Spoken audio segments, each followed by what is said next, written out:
আসসালামু আলাইকুম। আজকে ছাদ ঢালাই, ছাদ কমপ্লিট। ছাদ ঢালাইয়ের প্রথম ধাপ হইতেছে এই কলমটাকে ক্লিয়ার করব। কলমগুলো আগে ক্লিয়ার করা হয়। এই যে কলমগুলো আছে এগুলা ক্লিয়ার দেয় আগে।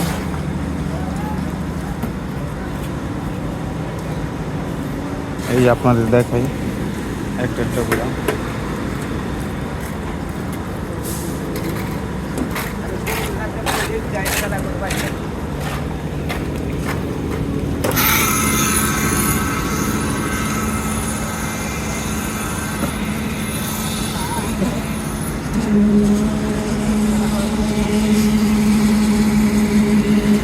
সারাদিন লাগবে এই ছাদ ঢালাই দিতে।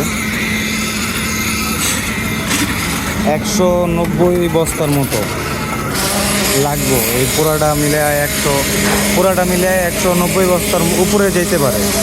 হাই স্টিলে 200 বস্তা।